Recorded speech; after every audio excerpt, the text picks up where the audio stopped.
Découvrez le pouvoir extraordinaire des vibrations sonores avec Alex Michel, pionnier des fréquences thérapeutiques depuis plus de 20 ans. Imaginez pouvoir transformer votre état de conscience, améliorer votre concentration et votre sommeil grâce à des compositions uniques créées avec une technologie de pointe. Dans cette masterclass, le pouvoir des sons et des vibrations, Alex Michel dévoile les secrets des fréquences sacrées et leur impact profond sur votre bien-être physique et émotionnel. Pour assister à la masterclass, cliquez sur le lien en haut à droite de l'écran ou en description de cette vidéo. La rencontre avec le maître spirituel a été tellement forte que, alors que je suis à l'aube de commencer ma nouvelle vie en Australie, je quitte tout et je vais en Inde. Voilà. Ça, c'est quand même... Ça, je trouve que c'est d'un culot et d'un courage. C'était vital pour moi. Mais oui, bien sûr. C'était vital, hein, parce qu'il y avait quelque chose à l'intérieur de moi. Je pense que c'est l'âme, hein, je ne vois pas bien d'autres mots, mais enfin, peu importe, qui avait une soif terrible de comprendre des choses et de savoir. Et cet homme, ce maître spirituel, incarnait tout ça.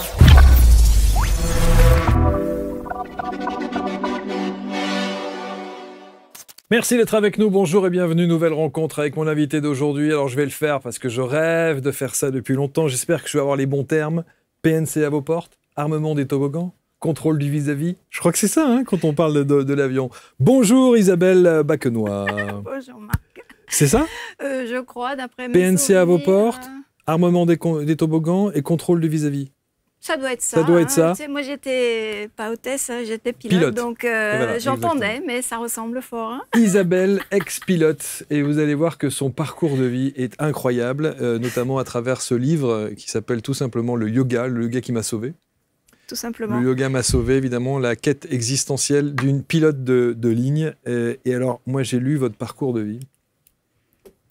Et je me suis dit, franchement, je me suis posé la question, je me suis dit, à quel moment avez-vous eu du répit dans votre vie?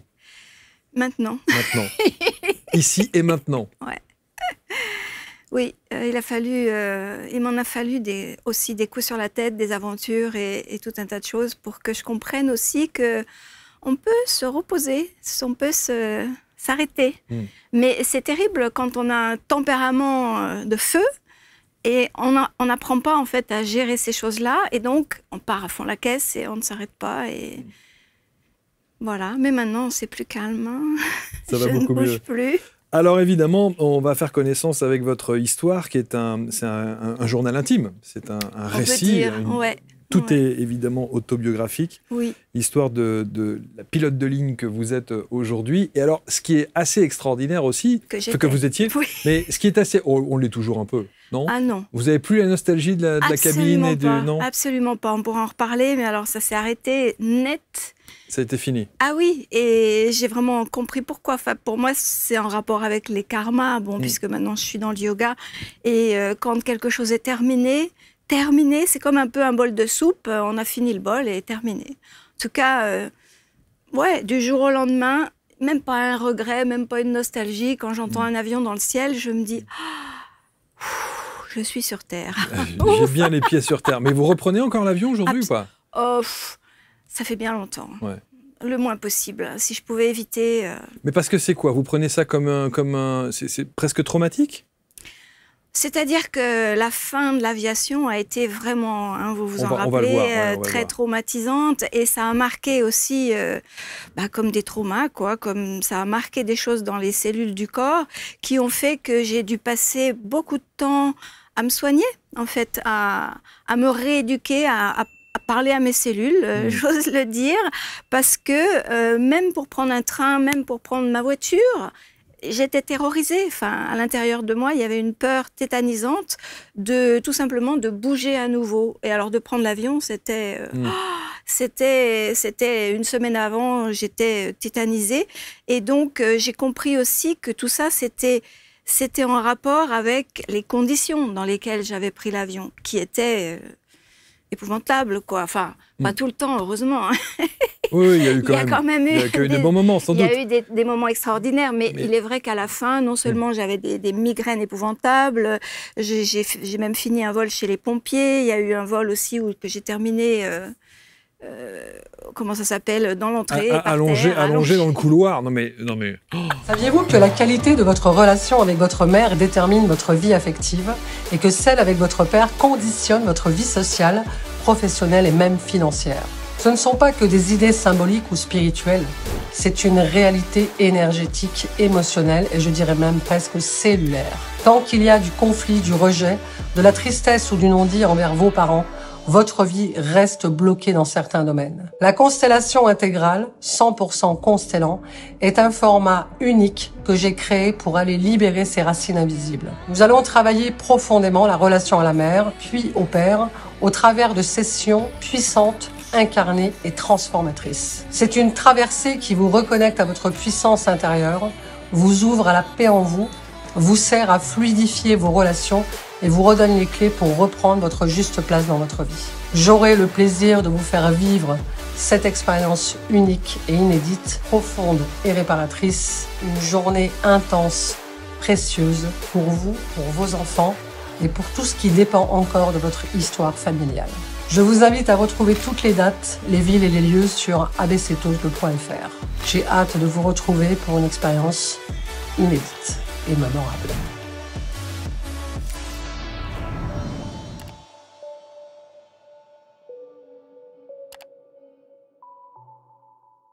Mais alors, je vais vous dire, alors moi qui suis un phobique absolu de l'avion, je vais vous dire ce que j'ai dit précisément à Isabelle juste avant de commencer l'antenne. Je lui ai dit, quand on lit votre livre et qu'on est phobique de l'avion, on est quadruplement phobique de l'avion parce qu'on se dit tout, hein. On se dit, Isabelle, si on donne les commandes d'un avion à quelqu'un qui a le parcours de vie que vous avez, c'est hyper flippant. Non mais c'est vrai. Votre parcours de vie, il est tellement chaotique, tellement douloureux, tellement en montagne russe permanente avec des émotions terribles. Moi qui rentre dans l'avion, qui regarde systématiquement le visage des pilotes et des hôtesses et des stewards pour me rassurer, je me dis, la première chose que je me dis quand je rentre dans l'avion, je me dis, peut-être que ce type qui est aux commandes, ou que cette femme qui est aux commandes, elle est en instance de divorce, elle est pas bien, elle est malheureuse, elle trouve pas l'homme de sa vie. Non mais vous voyez ce que je veux dire? Absolument, ah oui. Et quand on vous lit, on se dit, mon Dieu, mon Dieu, mon Dieu, mon Dieu, vous avez piloté, vous aviez la responsabilité effectivement de centaines de passagers, et vous n'étiez pas heureuse et pas bien. Oui, mais comme je vous ai dit, pour moi, déjà j'en étais consciente, et d'une. Ensuite, je pense qu'on est tous des humains, et puis avoir conscience de nos limitations, c'est pas mal aussi. Les commandants de bord ou même les autres pilotes, peut-être qui ont lu ce livre ou pas, hein, peu importe, on est tous dans le même bateau, et j'ai même envie de dire, on parle de responsabilité. Pour moi, quand j'étais bébé pilote privé, c'est là où on commence à pouvoir prendre des passagers. Et donc, j'ai emmené un premier passager, j'étais morte de trouille évidemment, mais je me sentais responsable de ce pilote, bien évidemment. De ce passager. De ce passager. Et ben en fait, plus tard, quand j'ai emmené d'autres gens, donc une centaine, 200 ou je sais pas quoi, c'était pas des gros avions, le 737. Le 737, hein, c'est quand même... oui, non, mais 180, 190 par là, hein, c'est le petit jet, quoi. Enfin bref, pour moi, c'était pareil, hein, d'emmener 180 personnes ou une personne. Pour moi, c'est la même chose. C'est la même chose dans le sens où je vais faire mon travail du mieux possible. Avec, allez, excellence, j'ose le dire, parce que j'étais assez bonne. Et je fais du mieux que je peux. Après, l'erreur est humaine. Mais j'ai envie de dire aussi que vous devez peut-être vous rappeler du passage où je raconte le vol à 2 femmes. Oui. Et qui paraît-il, alors il paraît que c'est interdit, ça? Non, c'est pas interdit. Mais c'est ce qu'on vous dit. On vous dit à un moment donné qu'il est presque pas raisonnable. C'est ça. Que l'avion soit piloté par 2 femmes. C'est ça. C'est pas interdit formellement. Ça serait grave. Enfin, de toute façon, ouais. Enfin, on en a vu d'autres. Mais c'est interdit dans la tête des hommes. Hein. Pardon. Hein, c'est pas du tout. Hein. C'est interdit dans la mentalité masculine pour les hommes. déjà une femme, ça peut pas piloter en avion, mais alors deux femmes, c'est pas possible. On voit l'image à l'écran là. Ouais. Eh ben, ce vol, sincèrement, c'est pas du tout pour me vanter ou quoi que ce soit, parce qu'en plus, c'était pas moi la capitaine, hein, moi j'étais à droite. Ouais. La capitaine, c'était Teresa, une femme chypriote, commandant de bord. Ce vol était le meilleur vol que j'ai fait de toute ma vie de pilote. Il était excellent. Il n'y avait pas une omission de rien du tout. Et là, les émotions, je peux vous dire, il n'y en avait pas. C'était juste professionnel et parfait. Mais aujourd'hui, qui peut penser que 2 femmes ne peuvent pas piloter un avion? C'est d'une absurdité totale. En France, peut-être. Mais... à l'étranger, c'est encore compliqué? Là, on était à Chypre, en l'occurrence. Et c'était quand même il y a 20 ans. Hein, donc, c'était il y a 20 ans. Chypre, c'est aussi un pays très macho. Après, j'étais en Turquie. C'est très macho aussi, c'est pas méchant ce que je dis, hein, mais c'est dans les cultures, en fait, de penser que les femmes, vaut mieux qu'elles restent à la cuisine, quoi. ou hôtesse. Ou hôtesse, voilà. Ou hôtesse. Mais alors pilote. Ouais, puis alors, à la rigueur, une. Hein. À la rigueur, une, on tolère, mais 2. Parce que, moi, la réflexion que m'avait fait le chef pilote, qui pourtant était désolé, hein, ça je l'ai bien dit, parce que lui, il était tout à fait conscient de nos capacités. Pour lui, il n'y avait aucun souci. D'ailleurs, il nous avait embauchés, ce n'était pas pour rien. C'était donc pour l'opinion de son staff de pilote qu'il nous avait répondu, non, c'est pas possible, etc. Mais, qu'est-ce que je disais? Donc, ce chef pilote... j'ai perdu mon... C'est pas grave, c'est pas grave. C'est pas grave. Mais en tout cas, lui, il le faisait parce que... pour être en fait dans la norme, quoi, dans ce qui se disait à Chypre. C'est ça. C'est ça. Et justement, il nous avait avoué la chose suivante, c'est que les tests, on a testé sans arrêt, là, tous les 3 mois, tous les 6 mois, des renouvellements de toutes sortes, et même les tests pour passer commandant de bord pour Teresa, par exemple, les tests, quand le candidat était une femme, étaient plus hauts. Plus élevé. Plus élevé. Plus dur. Plus dur. C'est pour dire que, il y a tout un fonctionnement dans nos mentalités, c'est de l'histoire en fait.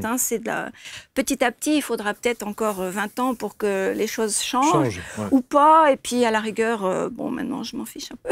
C'est sûr, parce que vous avez sacrément évolué. Mais alors, quand on lit votre histoire, qui encore une fois c'est incroyable, et évidemment que vous l'avez, c'est très très bien de l'avoir écrit, c'est que elle commence pas bien. Je sais plus. Petite enfance, compliquée, rapport à votre maman, compliqué, et le rapport aux hommes. C'est ça.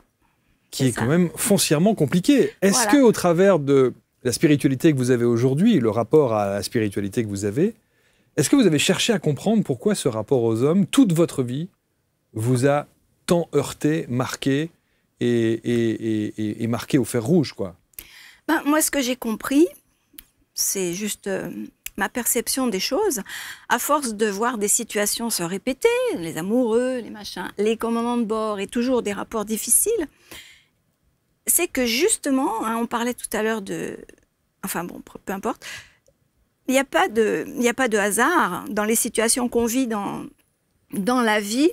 Et précisément, maintenant, je suis convaincue, et c'est vraiment comme ça que je vois les choses et que je vis ce que je vis.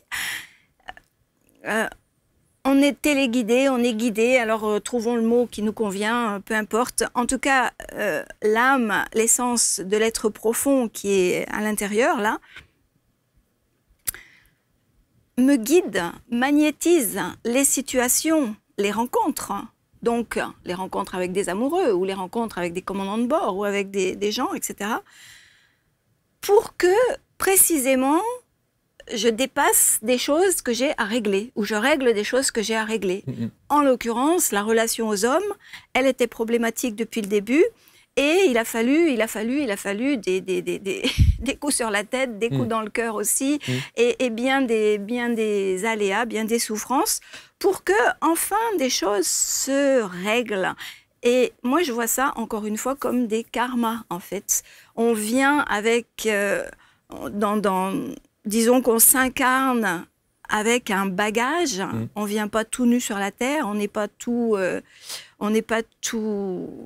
nu, quoi. Oui, voilà. On arrive Alors, c'est ce que le yoga dit et c'est aussi ce que je ressens. C'est aussi pourquoi, dès que j'ai commencé le yoga, boum, ça m'a tellement parlé, tout ce que j'apprenais, que voilà, je n'ai plus arrêté.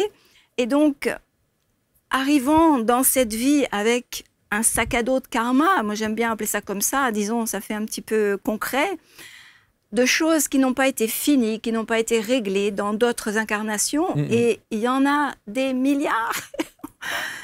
Eh bien, en fait, on va être téléguidé ou on va aller vers des situations propices pour que notre sac à dos se vide. Mais ça, c'est une réflexion d'aujourd'hui sur le regard que vous pouvez avoir sur toute votre première partie de vie. Absolument. Et il est facile de l'analyser aujourd'hui. Quand on le vit, évidemment que c'est extrêmement douloureux et compliqué. C'est clair. Ouais. Parce que quand je dis que c'est douloureux et compliqué, alors vous découvrez l'aviation à 27 ans et vous rencontrez d'abord un premier amoureux quand vous avez 18-19 ans, c'est ça? Ouais. Mais ça part en cacahuète. C'est-à-dire que lui, pas tout de suite, non, mais ce que je veux dire, non, mais ce que je veux dire par là, c'est que vous auriez pu très mal tourner. Absolument, ouais, absolument. Ça n'a pas été loin. Rébellion, certaines substances, des choses qui, non mais voilà. Ouais, tout à fait. Et puis j'ai pas tout dit. Oui, j'imagine que vous n'avez pas tout dit. Et est-ce que c'est lui, parce que je comprends ça dans le livre, c'est lui qui vous incite à reprendre vos études? Oui, tout à fait. Chose curieuse, très curieuse. On est en 86 et vous décrochez votre brevet de pilote privé en 87. Ouais, voilà, c'est ça. Je me rappelle même plus. Si, c'est ça. Et vous allez être embauché, je crois, du côté de Montpellier. C'est ça. L'aérodrome de Montpellier en 89. Ouais, peut-être bien. Ça doit être ça. Ouais, bon. Oh là là, et vous devenez ensuite pilote. Et alors, jusqu'à être sur le Boeing 737 en Nouvelle-Calédonie. Donc là, effectivement, c'est quand même une très belle carrière. On pourrait dire que c'est vrai, c'est quand même... J'ai jamais vu ça comme une carrière, justement. Ça, c'est des choses... et quand je remonte un petit peu juste avant... j'ai perdu... Ça fait rien. En tout cas, j'ai jamais vu ça comme une carrière parce que j'ai jamais conçu ma vie comme une carrière. Ouais. C'est un mot que... Non, je ne sais pas. Je ne sais pas ce que c'est. Par contre, je sais ce que c'est, mais... Mais quand on voit la difficulté pour être pilote, quand on voit les études que ça implique, quand on voit l'investissement que ça impose, on parle de carrière pour le coup. On ne peut pas faire ça en se levant un matin en disant « je vais être pilote de ligne ». Bah si. J'ai une petite pensée pour mon neveu qui est pilote et à qui je vais dire tu sais, c'est pas grave, bien sûr, tu peux te lever et puis faire les trucs.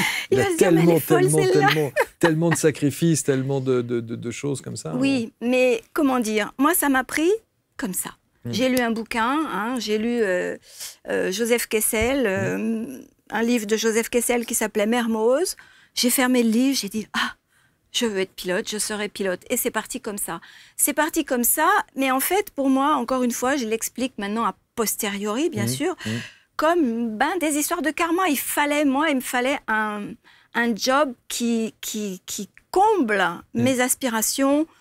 J'avais besoin de découvrir la planète, j'avais envie de choses grandioses, je voulais du mélodrame, du métaphysique, de tout un tas de choses dont je ne savais même pas, que je ne comprenais même pas ce que je disais, mais il me fallait du... Et alors, je ne sais pas si vous avez fait le rapprochement tout de suite, c'est que vous parlez quand même d'aviation-prison, c'est-à-dire ce côté très masculin, vous évoluez dans un univers masculin. Ouais, j'ai dit ce mot, aviation-prison. Oui, aviation-prison, et vous dites c'est un univers masculin, brûlant, harcèlement, exigence extrême, jusqu'à ce que votre corps dise stop. Et ça, c'est quand même très, très important.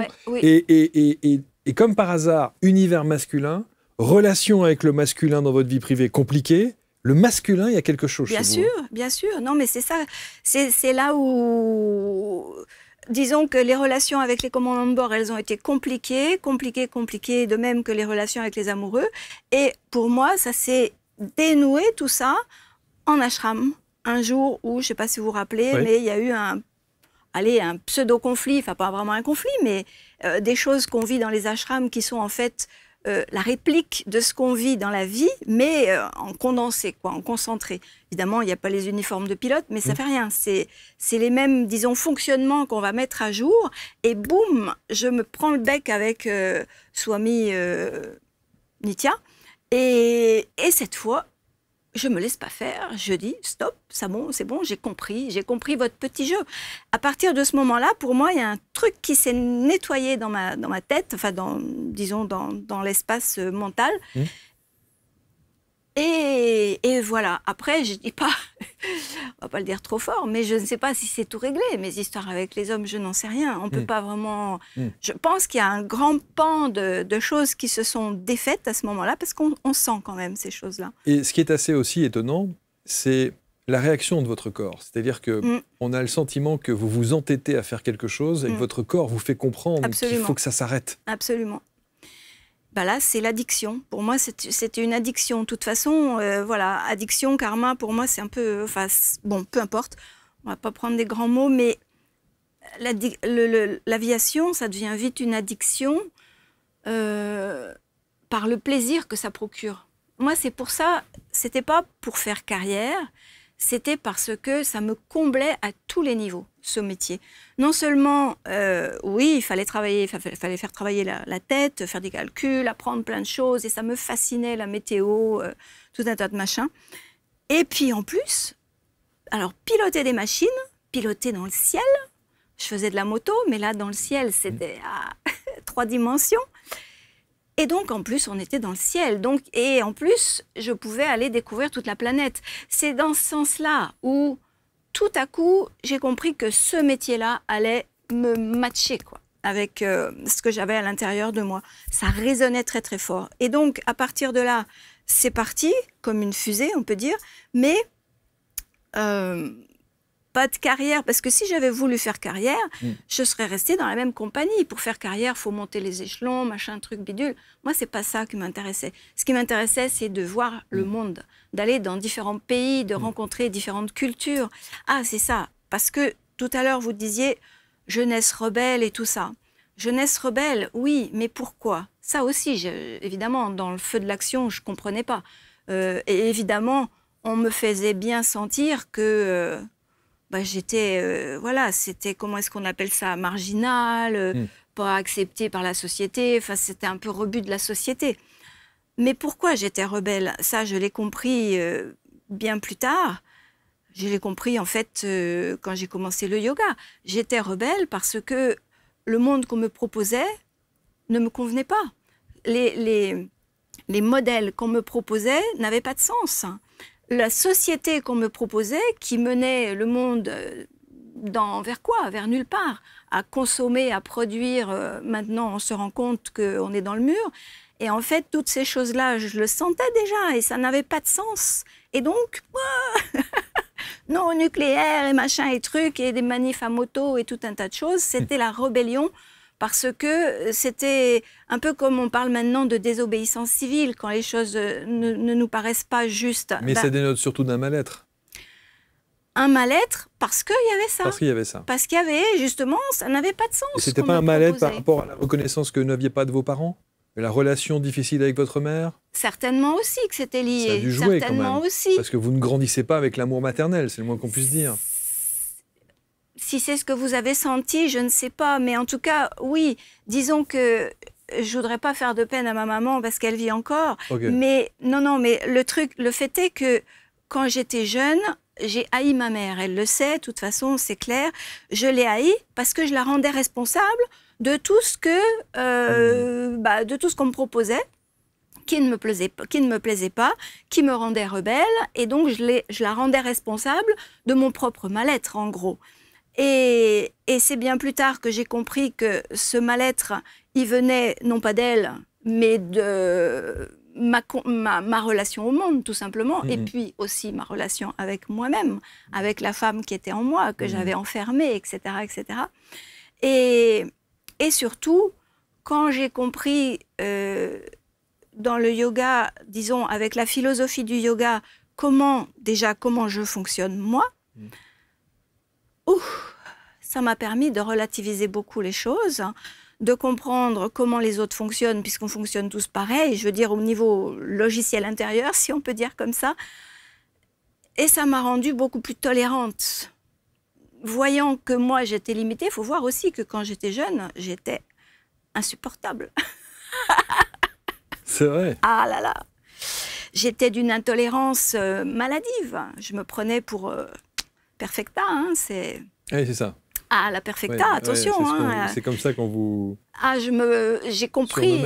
Non, mais c'est après que je me suis vue comme ça, quoi. Quand on étudie un peu, parce que dans le yoga, on va vraiment à l'intérieur de soi pour décrypter ses fonctionnements, pour comprendre comment on fonctionne et puis peut-être améliorer des choses. Quand je suis allée au yoga, j'étais en lambeaux, j'étais en 1000 morceaux. Et il fallait vraiment que je comprenne comment je fonctionnais, pourquoi je vivais sans arrêt des drames, pourquoi le suicide de mon neveu, pourquoi aussi, des horreurs comme ça. C'est quoi cette vie, quoi? Et donc, à force d'aller à l'intérieur, on comprend mieux comment on fonctionne. Comprendre comment on fonctionne soi, ça permet de comprendre que les autres, ils fonctionnent comme moi et que je suis limitée. Je suis d'abord très, très limitée. Et si j'ai fait des conneries, entre guillemets, pardon, hein, des bêtises, disons, dans ma jeunesse ou quoi, voilà, c'est que j'étais aussi très limitée. Racontez-nous comment le yoga arrive dans votre vie. Oui, alors comment il arrive dans ma vie? C'est une époque dorée. Enfin, dorée sur une face et grise de l'autre, je ne vais pas dire noire quand même, parce que j'étais en Calédonie, premier job sur Boeing 737, donc je planais sur un nuage, je n'en croyais pas mes yeux, je volais sur le Boeing au-dessus des îles du Pacifique. Magnifique. Donc ah là là, j'ai jamais vu d'autres lieux plus beaux que ces îles et ces lagons, etc. Et voilà. Et donc, j'avais une vie de rêve sur l'île de la Calédonie. Sans compter que je gagnais un fric fou, très évidemment, 10 000 fois plus que ce que j'avais besoin. Ça aussi, ça ne me rendait pas bien. Je gagnais trop. Je n'avais pas besoin de tout ça. Et quelque part, je commençais à voir aussi que sur la planète, il y avait des millions de personnes qui crevaient la faim, qui n'avaient rien pour se mettre sur leur dos ou pour manger. Et moi, je remplissais mes comptes en banque avec des millions de francs et je ne comprenais pas. Enfin bref. Et donc, oui, enfin, pas bref, parce que tout ça, Oui, ça tourne la tête. Ça tournait dans ma tête et ça en rajoutait à mon incompréhension globale du monde. Non seulement mes histoires d'amour, ça se fracassait tous les 6 mois, et en plus, je voyais que le monde, franchement, ça tournait pas rond. Il y avait des gens qui volaient sur des avions dorés avec plein d'argent, tandis que d'autres traînaient des besaces toutes trouées. Et moi, j'étais là, et qu'est-ce que je faisais là? Je ne comprenais pas. Donc tout ça, ça commençait à se télescoper dans ma tête, dans mon corps, dans tout mon être. Je n'avais pas de réponse. Je cherchais pas au bon endroit, mais je n'avais pas de réponse. En tout cas, mon corps commençait à avoir mal de partout. Déjà, en plus, pour essayer de... Comment dire...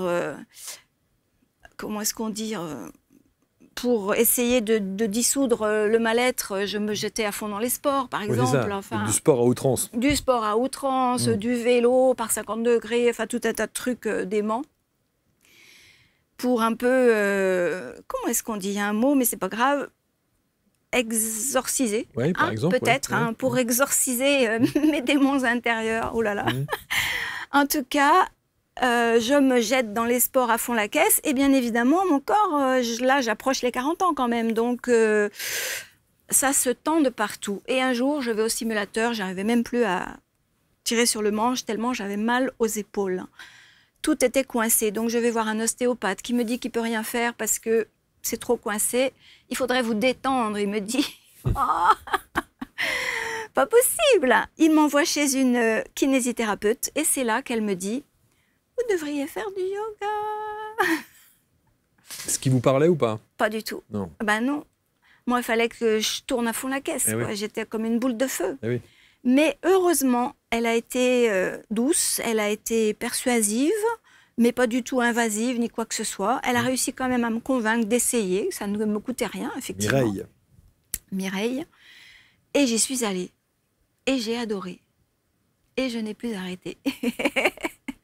Est-ce que vous avez senti très vite les bienfaits? Ben oui, tout de suite. Ouais. Tout de suite. Déjà, rien que de faire bouger mon corps dans des postures qui lui faisaient du bien. Plutôt que de courir toujours dans le même sens, de me taper les pieds contre le bitume ou de faire des trucs invraisemblables. Déjà, rien que ça, respirer. Je ne savais pas respirer, bien évidemment, comme plein de gens. Mais vous êtes toujours pilote?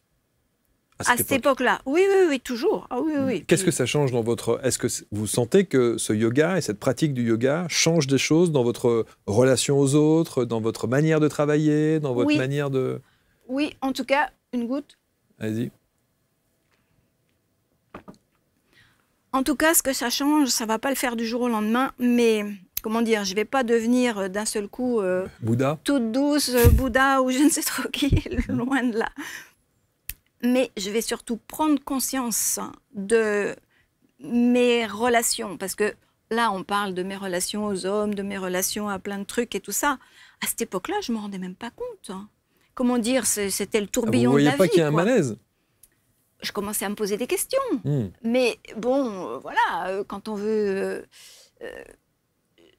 oui, bien sûr que je le sentais, ce malaise, mais je ne savais pas l'expliquer. Oui, c'est ça, oui. C'est ça. Et je voyais bien aussi une chose, c'est que je me mettais en colère pour un oui, pour un non. Notamment, j'ai le souvenir d'un jour, avec l'équipage de Nouvelle-Calédonie, on allait, je ne sais plus où, on était en découché quelque part, dans une ville.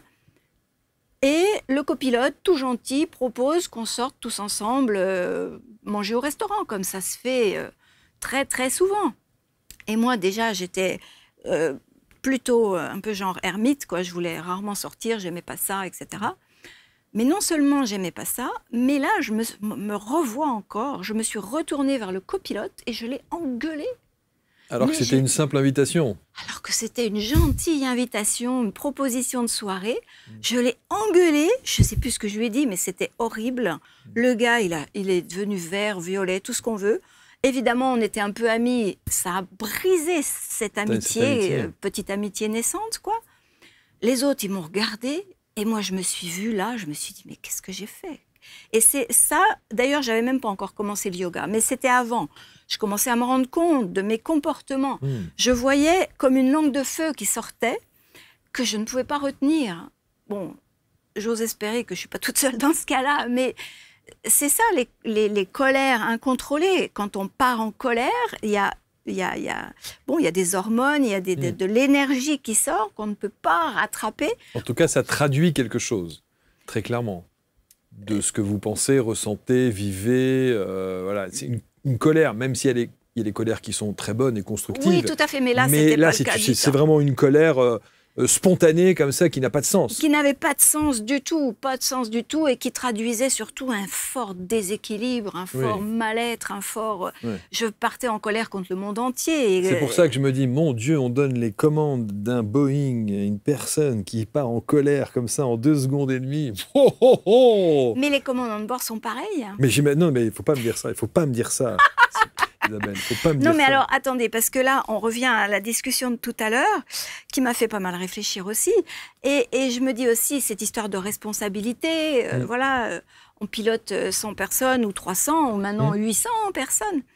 Mais on est tous des humains, on est d'accord. Un commandant de bord peut être tout à fait dans la même situation que moi j'étais, sans même le savoir. À la rigueur, moi j'avais un peu de lucidité. Que dire des... Allez, je vais y aller carrément... Allez-y. Que dire des hommes politiques, par exemple, qui, eux, dirigent des pays, qui, eux aussi, emmènent, c'est pas 800 personnes, c'est des millions de personnes dans une direction ou dans une autre. Et qui, parfois, eux aussi, piquent des colères pas possibles et sont peut-être psychologiquement... Sauf que parfois, ces hommes politiques-là vous donnent quand même, vous avez quand même ce libre arbitre quelque part, de ne pas suivre, de suivre, ou de... Voilà. Quand vous êtes dans la carlingue, vous êtes dans la carlingue. On ne peut pas sauter? Non, pas vraiment. Ah bon? On a des parachutes? Je ne pense pas. Donc, vous voyez ce que je veux dire? Non, mais voilà, je pense qu'on ne peut pas comparer ça. C'est-à-dire qu'effectivement, on est tributaire des lois, on est tributaire d'un cadre juridique, politique, on est bien d'accord. Mais on peut s'en extraire si on veut de ça. On peut vivre complètement à l'opposé de ce qu'on nous impose, et on peut aussi se mettre en Ardèche à élever des chèvres et à être voilà, dans une permaculture. Et, voilà. Mais la responsabilité du pilote, elle est quand même là, quoi. On est quand même tributaire. C'est-à-dire que si la personne n'est pas bien et décide de faire n'importe quoi, alors, sans aller jusqu'aux hommes politiques, la responsabilité des profs, des enseignants. Absolument, absolument. Tout le monde a une responsabilité. Des parents. On est bien d'accord. Je veux dire, n'importe qui va guider quelqu'un, quelle que soit la façon, quelle que soit la matière. Il y a une responsabilité. Il y a une responsabilité. Absolument. Et ceux qui sont dans le sillage, disons, il y en a qui ont peut-être la possibilité d'en sortir, mais il y en a qui ne l'ont pas. Absolument. Et ça fait partie de la vie aussi. Et on n'est pas obligé de prendre l'avion. Exactement, on est bien d'accord. On est bien d'accord. Alors, le yoga entre dans votre vie, est-ce que c'est avant ou après le fait de décider d'aller en Inde? Ah, bien avant. Bien avant? Ah non, à cette époque-là, l'Inde, je ne sais même pas que ça existe. Non, je ne sais pas du tout. En revanche, ça va très vite. Qu'est-ce qui vous motive à partir en Inde? Eh bien, voilà, ça se passe très vite. Je rencontre le yoga, donc on est, je crois, en 99, un truc comme ça. Je suis encore pilote, je pars de la Calédonie pour 1000 raisons, je vais à La Réunion, je continue le yoga, tac, tac, tac. J'ai encore, disons, 2-3 postes de job comme ça, à droite, à gauche, mais cette fois, j'ai le yoga dans mes poches. En tout cas, dès que je m'installe quelque part, même si c'est pour 6 mois, j'ai des cours de yoga. Et puis, je décide, entre guillemets, de partir en Australie cette fois pour vraiment y vivre, pour m'y installer définitivement et avec mes bagages et en larguant, entre guillemets, en quittant, en disant toutes les attaches que je pouvais avoir en Europe. Je vais vivre en Australie pour trouver du boulot. D'ailleurs, je trouve du boulot rapidement, etc., etc. Mais surtout, là-bas, je trouve un nouveau cours de yoga et je découvre... Comment dire ? Moine. Hein ? Un moine. Ah non, pas un moine. En Australie, c'est pas un moine? Non. Si vous dites c'est un moine, c'est Swami. C'est un moine. Ah, mais c'est pas un moine, Swami. Enfin, on peut dire que c'est un peu l'équivalent des moines. D'accord. Mais c'est un maître spirituel. Maître spirituel. Maître spirituel. C'est-à-dire qu'en fait, il y a un séminaire qui s'annonce. Et moi, je commence à être très, très, très, très fort attirée dans le yoga. Et je comprends que ça va être mon prochain... Enfin, c'est... Voilà, je suis tombée... Ou porte d'entrée, mais en tout cas, une nouvelle étape de vie qui s'annonce. Le séminaire, j'y vais, voilà. Et là, je rencontre Swami Niranjan, qui est donc, je ne le sais pas, à cette époque-là, hein, je vois un homme avec des grandes tuniques indiennes, des colliers partout et tout ça. Mais sauf que cet homme-là, il y a une attraction phénoménale qui se passe. Et je comprends, hein, dans cet instant vraiment hors du temps, un instant cosmique, que j'ai retrouvé mon maître spirituel, que je le connaissais déjà d'avant. Est-ce que c'est lui qui vous donne ce nom de fleur de yoga? Oui, Yoga Pushpa. Donc il vous dit, c'est votre... Oui, c'est écrit sur un petit papier, ça fait partie d'une initiation. Ouais, mais ça sera en Inde après. Et c'est ce que vous allez quitter votre poste de pilote à ce moment-là? En fait, voilà, la rencontre avec le maître spirituel a été tellement forte que... Alors que je suis à l'aube de commencer ma nouvelle vie en Australie, je quitte tout et je vais en Inde. Voilà. Ça, c'est quand même... Ça, je trouve que c'est d'un culot et d'un courage. C'était vital pour moi. Mais oui, bien sûr. C'était vital, hein, parce qu'il y avait quelque chose à l'intérieur de moi. Je pense que c'est l'âme, hein, je ne vois pas bien d'autres mots, mais enfin, peu importe, qui avait une soif terrible de comprendre des choses et de savoir. Et cet homme, ce maître spirituel, incarnait tout ça. Et on était en Australie, c'était un Indien. 2 semaines avant, vous m'auriez dit ça, j'aurais dit mais ça va pas, non, je veux surtout pas rencontrer des gens comme ça, les maîtres, les gourous, les machins, ah, au secours. Et bien là, c'était... La connexion était rétablie et ça a été plus fort que tout parce que quand je suis rentrée dans mon logement que j'avais déjà loué en Australie, à l'aube de commencer donc ce nouveau job, il y a eu une grosse bagarre à l'intérieur de moi. Ça s'est pas fait non plus tout de suite. Hein. Et ça, j'avais un petit peu déjà compris un petit peu des choses sur mon fonctionnement, sur notre fonctionnement, l'ego qui résistait. L'ego, il se cramponnait, dur comme fer à son job et tout ça. Il voulait pas aller en Inde, dans ce pays de pauvres et tout ça. Mais l'ego a lâché. Et vous allez entrer dans un ashram? Voilà. Dans un ashram, université. Et heureusement, il y avait ce mot université qui me rassurait quelque peu. Qui rassurait un peu, évidemment. Voilà. Et c'est là que vous apprenez, il y a une sorte de yoga, Bharati, le yoga Bharati, c'est ça? Bharati, ça veut dire indien, en fait, en hindi. Bihar Yoga Bharati, ça veut dire, le Bihar c'est la région, et ça veut dire Université de yoga du Bihar, en gros. Le style de yoga, disons, c'est l'école du Bihar Yoga. L'école du Bihar Yoga qui a été fondée par Swami Satyananda, qui était le maître de Swami Niranjan, qui était mon maître spirituel. Et là, il va se passer un truc qui est assez incroyable. C'est que quand vous êtes en Inde, vous allez devoir, je ne sais pas si vous devez ou vous le faites pour être raccord avec les autres, c'est que vous vous rasez la tête. Pour être... Alors, vous le faites spontanément ou parce qu'on vous le demande? Non, non, personne ne me l'a demandé. C'est marrant, ma mère m'a parlé de ça il n'y a pas longtemps. Oui, parce que quand vous allez quand vous retournez en France, là, votre mère, elle vous dit à ce moment-là, mais qu'est-ce que tu as fait? Tu fais n'importe quoi. Voilà. Et ton libre arbitre. Exactement, elle dit ça. Ouais, exactement, exactement. Justement, j'ai rêvé pendant cette nuit-là, alors que c'est vrai, je voyais des gens se raser la tête. Je disais, oh là, puis moi j'avais les cheveux longs, jusqu'en bas et tout, des beaux cheveux, nana. Et la nuit, je rêve, que je sais plus ce que je rêve d'ailleurs, mais en tout cas, quand je me lève, sans réfléchir, boum, je vais chez le barbier et je lui demande de me couper les cheveux. Et là, c'est un bonheur. Faut voir ça, et c'est ce que j'ai expliqué à maman donc tout récemment. On a vraiment fait la paix, je rassure tout le monde là, depuis tout ce temps par rapport à ce qu'il y a dans le bouquin. Et donc, c'est une purification de couper ses cheveux, en fait. En tout cas, moi, c'était ça à ce moment-là. Alors, ça peut avoir plein de sens, mais pour moi, c'était ça, dans le sens où les cheveux, c'est aussi beaucoup notre aspect extérieur. C'est, en plus, pour une femme, c'est beaucoup la séduction, c'est... Voilà.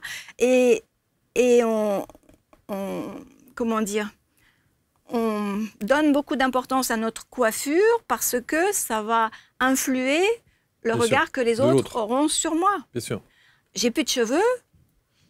Aïe, aïe, aïe, comment ils vont me regarder? Eh bien, justement, ils vont me regarder comme je suis. Et vous dites d'ailleurs que c'est là que vous aimez particulièrement le silence. Vous dites le silence est un maître, la lumière était partout, mais je ne la voyais pas encore. Ah bon?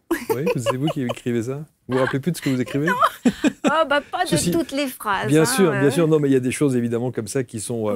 Mais, et vous dites aussi que c'est à ce moment-là que le yoga prend toute son importance dans votre vie. Et c'est plus qu'un outil. C'est une philosophie de vie. Ah, bah, c'est même plus qu'une philosophie de vie, quoi. C'est la vie. C'est la vie. Enfin, moi, je trouve que le yoga explique tout. Alors, je n'ai pas les réponses de tout, parce que je ne suis pas un maître spirituel, mais le yoga peut tout expliquer dans le sens où le yoga propose un référentiel qu'on ne connaît pas.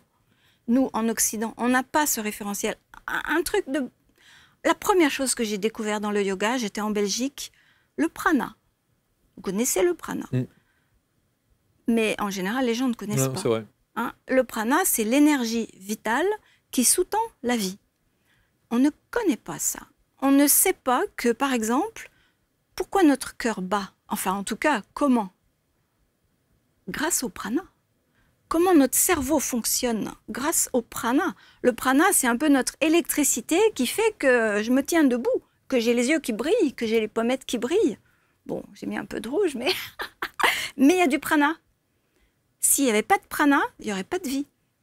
Le prana, c'est ce qui part en dernier, d'ailleurs, quand on meurt, après que le cœur s'arrête.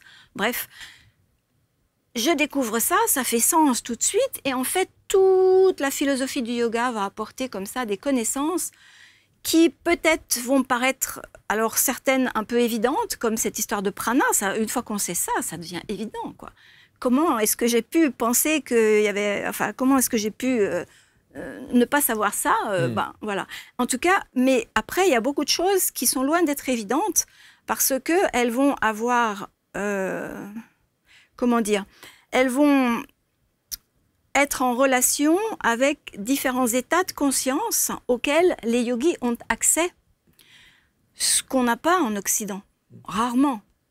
Quelques personnes peut-être, mais...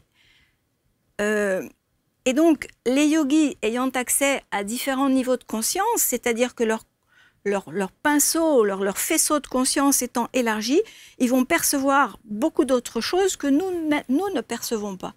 Et donc déjà, ils savent mettre des mots sur ces niveaux de conscience. Nous, on ne sait pas. On n'a que le mot conscience, par exemple, pour dire un peu tout et n'importe quoi. Enfin, disons, beaucoup de choses différentes. eux, c'est très codifié. Et par exemple, l'énergie de l'univers, il la codifie aussi. Et nos différentes enveloppes de vie. On a ce corps physique, mais je ne suis pas que le corps physique. Maintenant, on le sait bien. Enfin, beaucoup de gens en ont pris conscience. Mais à l'époque, ah bon, je ne suis pas ce corps physique, mais alors qu'est-ce que je suis, quoi? Ah bon, mais je ne suis pas mes pensées?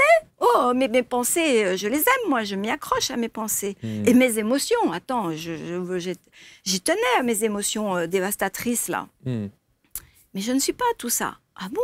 Mais qu'est-ce que je suis? Ah ben ça a été mes premières découvertes dans le yoga, qui, dès que ça a été clair, c'était limpide, d'une limpidité, justement, qui met tout d'aplomb. En fait, ça faisait comme un puzzle. Ça faisait comme un puzzle qui se reconstituait. Au départ, le puzzle, c'était un fouillis innommable et violent, parce que j'y comprenais rien. Il était tout à l'envers, il était vraiment à l'envers. Et là, petit à petit, tout se mettait, tout prenait sens. Au point de vouloir en faire un centre pour les jeunes?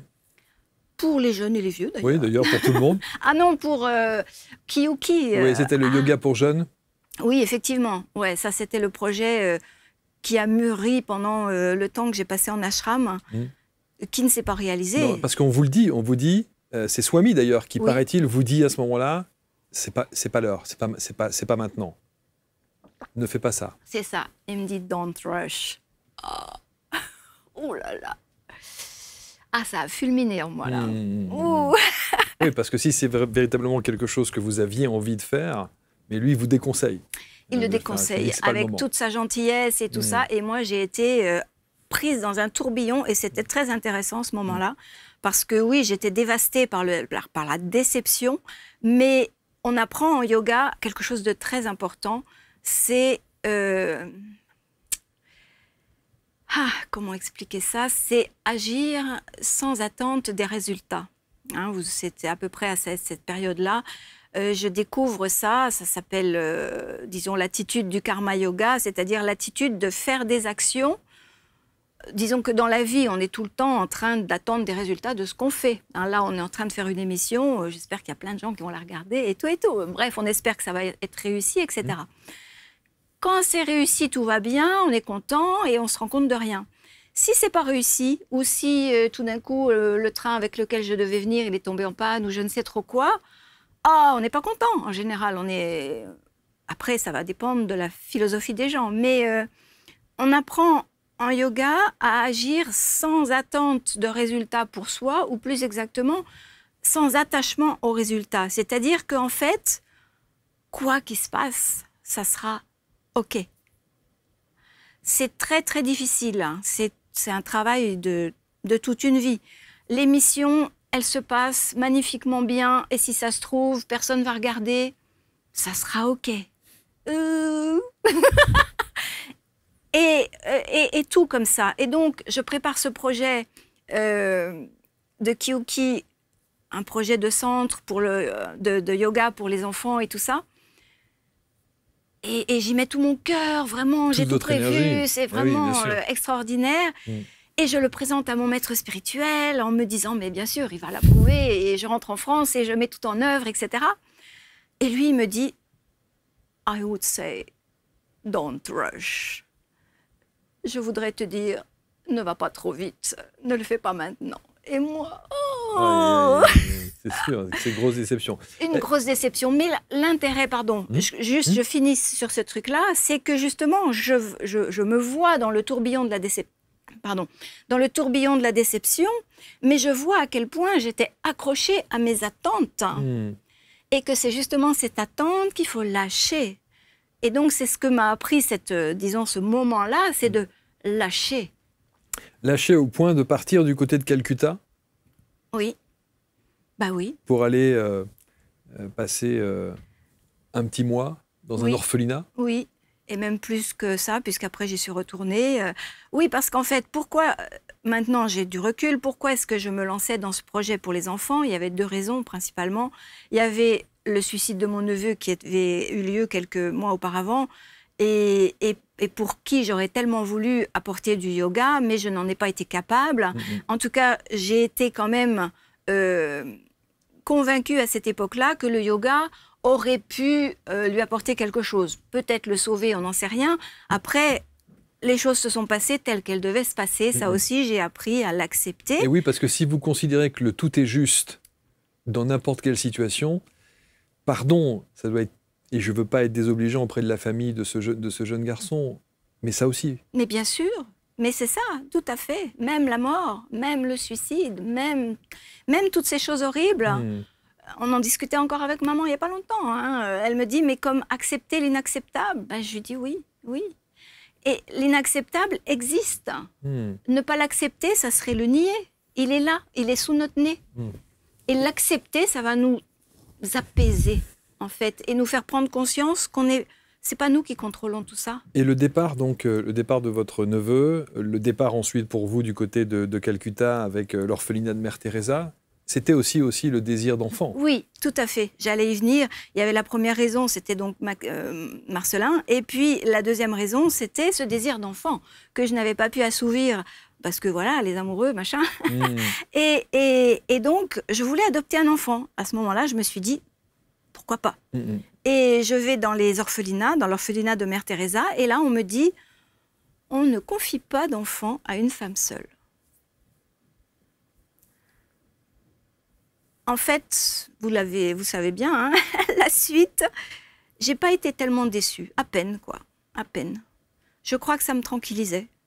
Je crois que ça me faisait très peur. Ça m'aurait fait très peur d'avoir un enfant juste moi toute seule. Et puis voilà, donc il y avait toutes ces raisons-là. Et après, maintenant, en tout cas, tout ça s'est largement apaisé. Et j'ai vraiment compris que, comme une de mes profs de yoga m'avait dit d'ailleurs, à l'époque où j'étais encore pas du tout apaisée avec tout ça, c'était très tourmenté, elle m'avait dit, mais tu verras, il y a plusieurs façons, en fait, de s'occuper d'enfants ou de jeunes. Plusieurs façons. La façon biologique, c'en est une. C'est la plus limitante. Parce que dès qu'on met au monde des enfants, il y a des liens. Et ces liens nous attachent. Et ces liens nous aveuglent. Tandis que quand on adopte ou quand on s'occupe d'enfants dans différents contextes, ou de jeunes ou d'autres gens, enfin, l'important, en fait, moi, ce que j'ai compris, c'est que j'ai un besoin de transmettre des choses. Et voilà. Et ça me comble. Alors, pour autant, il faudra mettre un point d'arrêt, si je puis dire, à votre carrière de pilote. Parce que là, vous en arrivez jusqu'au malaise physique. C'est ce qu'on disait en tout début d'émission, c'est que vous allez vous retrouver pendant un vol allongé en tant que pilote. Pilote ou copilote encore là? Copilote, j'ai jamais été commandant de bord. Donc en tant que pilote, copilote, vous vous retrouvez allongé dans l'allée principale de l'avion. Ouais, dans l'entrée quoi. Dans l'entrée. Ouais, les passagers ne me voyaient pas. Et c'est là, et donc là on vous dit stop. Non, pas encore. Pas encore. Pas encore. Disons que là, ça c'était un vol, c'était pendant l'été. On me dit rien encore.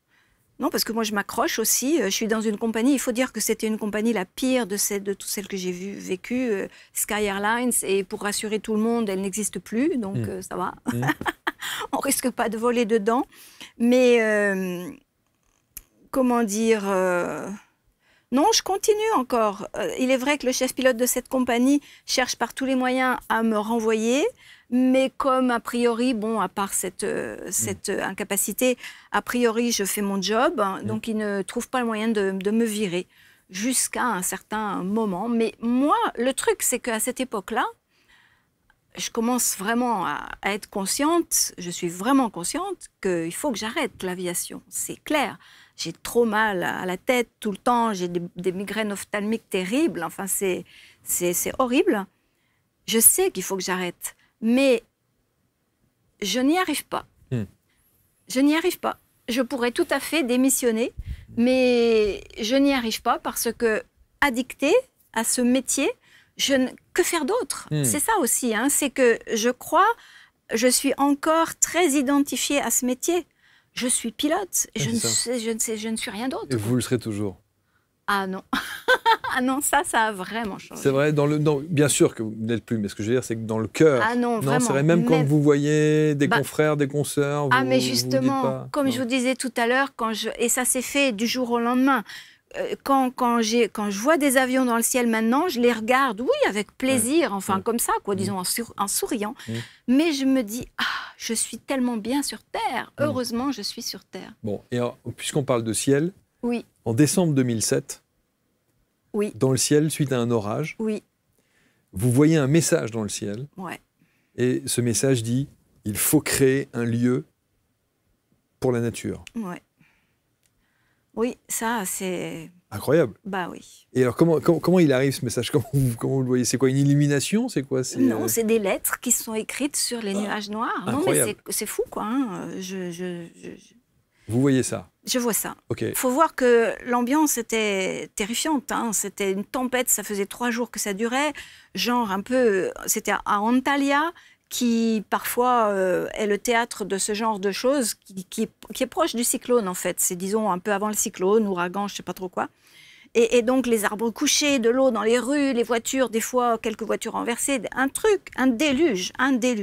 Et puis moi j'étais dans mon appartement morte de peur, à regarder tout ça, l'eau qui entrait par les fenêtres, enfin c'était terrifiant.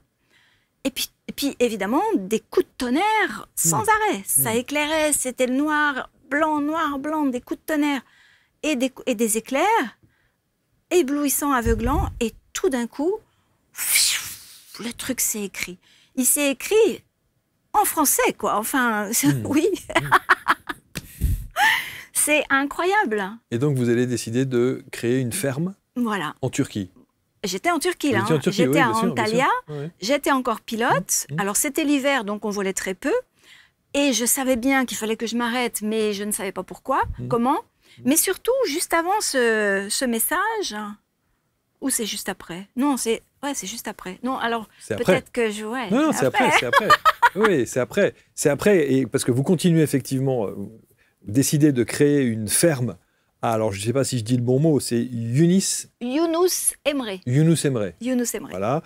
Vous allez planter des arbres. Ouais. Voilà. Ouais. Et vous continuez à voler, sauf que là, ça se dégrade complètement. Il y a des histoires de harcèlement, de sabotage, de choses comme ça, qui font que on vous êtes radié. En fait, il me renvoie c'est ça. Pour avoir quand même sauvé l'avion d'un crash. Voilà. Faut le dire. Rien que ça.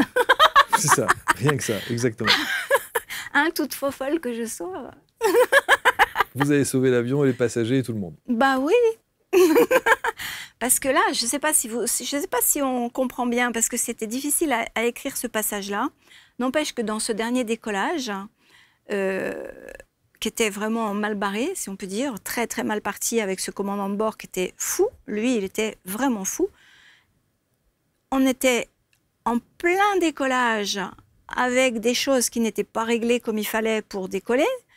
Quand je m'en suis rendu compte, j'ai dit au capitaine, il me dit « ajuste les trucs, ok ». Donc j'étais en train d'ajuster des trucs alors que je devais être en train de surveiller les paramètres. Et à un moment donné, mon hublot s'ouvre, enfin menace de s'ouvrir, et là je me dis « ça y est, il faut vraiment arrêter l'avion ». Donc là, une décision se prend dans ma tête. Une fraction de seconde. Une fraction de seconde. Oui. Et je crie au capitaine, parce que c'est la procédure, je dis « stop ». Et normalement, le capitaine, il aurait dû tout de suite faire stop. Mais le capitaine, il dit non. Et moi, je dis stop. Et lui, il dit non, stop, no. Et donc là, il y a eu une querelle dans le cockpit pendant qu'on était en pleine puissance de décollage, en pleine poussée. Et attendez. Pas de panique. Le truc, c'est que pendant ces fractions de secondes, à un moment donné, je ne savais plus quoi faire. Enfin, voilà, stop, machin. L'autre, il stoppait pas. Je suis sortie de mon corps. Et j'ai vu depuis en haut, je ne sais pas bien l'expliquer, hein, mais j'ai vu Isabelle qui était là, stop, non, machin, j'essayais de refermer mon hublot et tout ça, et l'autre qui était en train d'hurler, non, stop, machin. J'ai vu tout ça, je l'ai vu d'en haut. Et puis, hop, je suis redescendue. Et puis, tout d'un coup, le capitaine a enfin arrêté l'avion. On a fini quand même encore sur la piste, par chance, parce qu'avec tout ça, avec un pneu plus ou moins éclaté, donc des choses très mineures, rien du tout. Mais là, donc, si vous voulez, ce que je veux dire, c'est que pendant cette accélération, j'étais absolument, mais je savais ce que je faisais. C'est ça que je veux dire. Je savais qu'il fallait faire ça. Que l'autre, là, il allait nous cracher. Si on avait décollé à 300 pieds, boum, terminé. Et là, on était tous morts. Pourquoi ils vous virent alors? Et alors, la raison qu'ils m'ont donnée, ils me disent qu'ils sont d'accord avec mon point de vue, enfin la procédure, etc., que j'ai bien agi, etc. Je souligne encore. Mais que le capitaine, qui est un ancien de la Turkish Airlines, on ne peut pas virer un homme comme ça. C'est pas possible. Okay. Et donc ça, c'est ce qui se passe couramment. C'était vous ou lui, quoi. Comment? C'était vous ou lui, quoi. Ah ben non, c'était moi. Oui, c'était vous. C'était même pas lui, quoi. Oui, bien sûr, bien sûr. Lui, c'était pas possible. Ces gens-là sont indélogeables. Bon, en tout cas, vous allez créer cette ferme. Et alors, évidemment, dans la série, tout va bien. La ferme brûle. Voilà. Non, mais quand je vous dis que votre histoire est juste incroyable, non, mais c'est incroyable. La ferme brûle. Illustration du karma yoga. Et ça, c'est vraiment, ça a été une grande leçon de ma vie, quoi. Parce que cette ferme, je l'ai faite dans cet esprit. C'est-à-dire que oui, j'ai construit des trucs, j'ai trimballé des bouts de bois, construit des toilettes sèches, des machins, des trucs avec les voisins. On a construit un bassin pour récupérer l'eau. Enfin bon, plein de choses, des designs de permaculture, tout un tas de choses magnifiques. 4 années comme ça à construire cette ferme qui s'embellissait toujours plus. Arrive le mois de septembre 2012, boum, plus rien. En fait, là, ce que j'ai vu, et ça, je vous jure que c'est vrai, déjà, je le savais. Que ça n'allait pas aller jusqu'au bout? Non, je savais que le feu allait de nouveau me rattraper. Okay. Parce que c'était quelque chose, j'avais déjà eu un incendie quand j'étais jeune, il y avait déjà eu une maison qui avait brûlé. Et quelque part au fond de moi, c'était pas vraiment conscient, hein, c'était un espèce de truc en filigrane quelque part. Ça ne m'a pas étonnée, quoi. Okay. Ça ne m'a pas étonnée. Et je me suis dit, au moins, c'est fait. Mais vous vous rendez compte que ça ne vous étonne pas, tout comme votre maître spirituel, ça ne vous étonne pas qu'il vous dise aussi, non, c'est pas le moment, prends ton temps. Étonnant, hein, que vous soyez dans ce lâcher-prise. Bah, c'est ce que j'apprends. À ce moment-là. C'est ce que j'ai appris. C'est ce que le yoga m'a appris. Ouais, exactement. Et c'est un peu ce qu'on disait tout à l'heure, c'est ce grand lâcher-prise. Surrender, c'est vraiment... C'est pas moi qui... Je maîtrise pas, quoi. Je maîtrise pas tout, pas grand-chose, peut-être rien. Bon, aujourd'hui, en tout cas, Isabelle, aujourd'hui, vous êtes en Dordogne, c'est ça? Non, Bourgogne? Bourgogne, je sais pas pourquoi je dis Dordogne à chaque fois. Parce que ça se ressemble. Ouais, exactement. Mais je suis sud Bourgogne, c'est-à-dire Brionnais. Bon, et on peut suivre votre enseignement? Absolument. Même je fais des journées yoga cette année, donc ça se présente bien. Ouais. En tout cas, il faut lire ça. Absolument. Si vous voulez être définitivement phobique de l'avion. Oh Non, je déconne évidemment. Le yoga m'a sauvé et c'est vrai que votre parcours de vie, c'est vraiment ce que je disais tout à l'heure. À quel moment avez-vous du répit dans votre vie? C'est maintenant. Maintenant.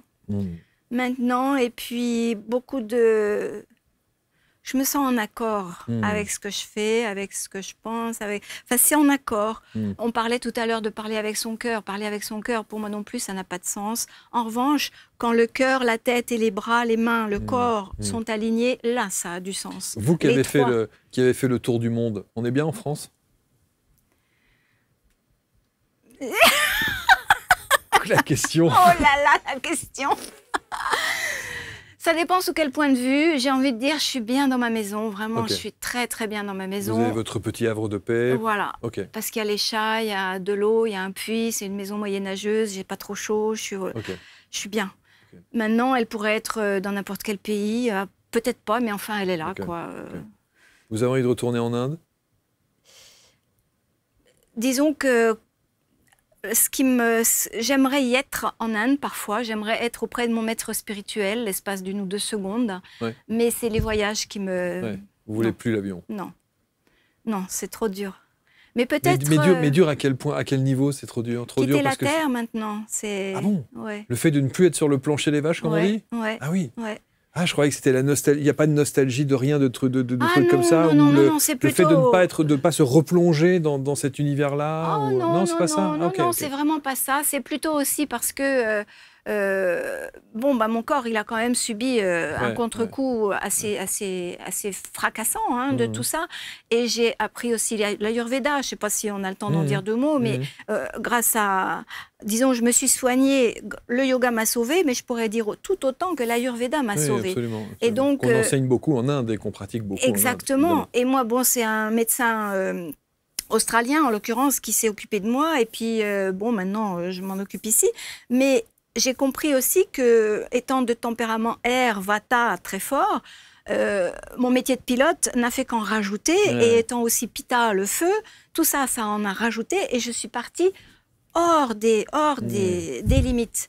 Et maintenant, disons que le moindre écart, un petit peu fort, pourrait me refaire sortir. Et je n'ai pas du tout envie de ressortir de ma limite. Autant avant, je ne voyais pas mes limites et puis, allez hop, je fracassais tout allègrement. Plus maintenant. Là, j'ai 66 ans bientôt. Tout va tranquillou. Bien. Tout va bien. Lisez aux éditions Mama, voilà, Mama Édition, avec cette quête existentielle d'une pilote de ligne qui a été écrite en 2023, c'est ça? Sorti 2024. 2024. Ouais, il a mis du temps à s'écrire. En 2012 à 2023, on peut dire. Ouais. Il a commencé après le feu, après l'incendie.